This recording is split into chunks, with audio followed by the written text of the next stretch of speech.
esse nome Candango não é por nada. O primeiro grupo escoteiro da nossa cidade precisa ser preservado nesse local. Bom, essa trilha, ela nasceu do anseio da comunidade de valorizar esse território a partir de toda a riqueza que ele guarda, sua riqueza ambiental, natural, imaterial, histórica, cultural. Nada melhor do que criar trilhas demarcadas, sinalizadas, bem planejadas, que convidem a população a estar cada vez mais próximo do meio ambiente no nosso território. Então a gente pensou, elaborou essa trilha para a gente resgatar essa memória por um anseio da comunidade e ter, a partir da CONDEMA, da Comissão de Defesa do Meio Ambiente, a possibilidade de uma participação mais ativa da comunidade na valorização da sua própria história.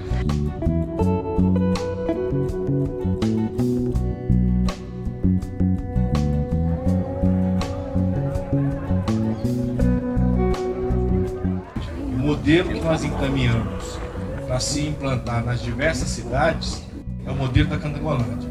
Por que o modelo da Candangolândia? A Candangolândia, enquanto ninguém estava falando de CONDEMA, de proteção ambiental, vocês já estavam instalados e, independente de qual fosse o cenário, vocês já estavam caminhando.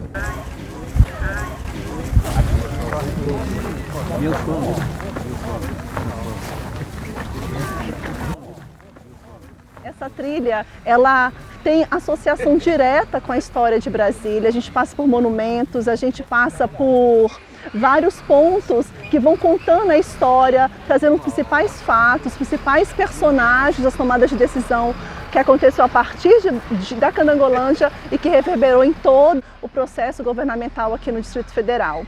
Então eu cheguei aqui e não conhecia esse contexto de Candangolândia, não sabia. Vivi aqui por muito tempo sem saber dessa relevância histórica da cidade, não só para Brasília, para o Brasil inteiro, porque aqui começa o desenvolvimento do Brasil Central, né? E depois que eu fui trabalhar na administração, é que eu comecei a entender quem era a Candangolândia no cenário Brasil, E aquilo me despertou assim um sentimento de injustiça muito grande, sabe? Injustiça, me deu assim, a Candangolândia está sendo injustiçada pela história.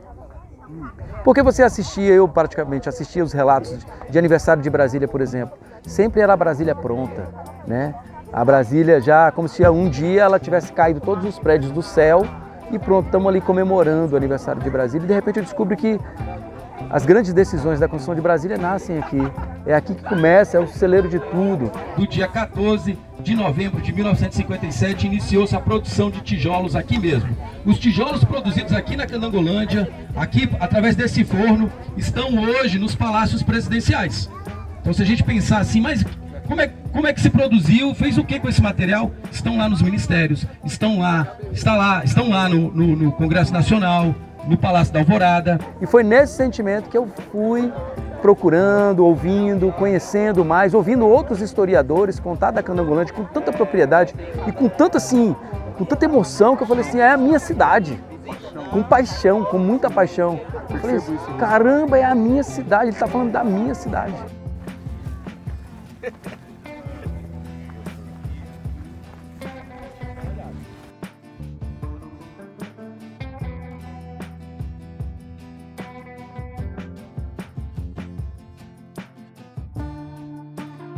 Vai ser, que era da Júlia Kubitschek, da antiga escola, e vou fazer da antiga escola agora, vou fazer o museu. Aí esse é o segundo ponto. Esse é o segundo da ponto. Antiga escola. O que significa a Escola Júlia Kubitschek para a Candangolândia? O resgate da memória da educação do Distrito Federal. A nossa luta durante esses anos tem sido muito grande para devolver a essa cidade histórica um valioso patrimônio histórico e arquitetônico dos primórdios de Brasília e para a comunidade da Candangolândia, que o abrigará, um patrimônio sentimental também. Muitas pessoas estudaram aqui nessa escola.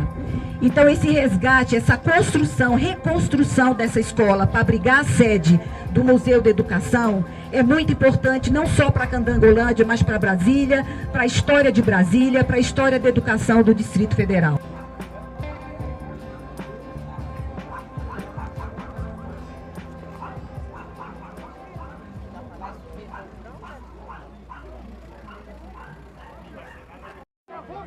Deu descanso, deu, Maximiliano.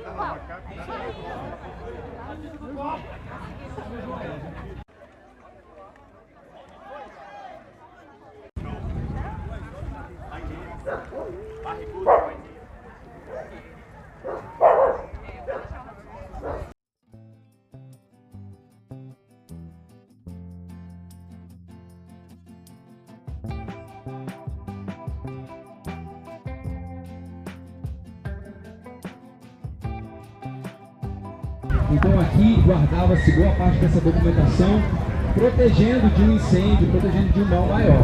Então a Condema, junto com a comunidade, a gente está lutando para que a gente defina essa poligonal. Já estamos com o processo finalizado, dependendo apenas do último aval ali a partir do IBRAM, para que a gente consiga de fato definir essa poligonal e a partir dessa definição a gente já começar a reestruturar mais ainda esse espaço com o sustentável da comunidade. A gente chega na Candangolândia, a gente encontra várias pessoas caminhando nos calçadões porque não tem espaço. E a gente tem essa área aqui que pode ter um uso sustentável para caminhadas, para trilhas e ao mesmo tempo para trazer todo esse resgate da memória do ambiente e de tudo que foi definido a partir da Candangolândia e que trouxe consequências importantes para o país.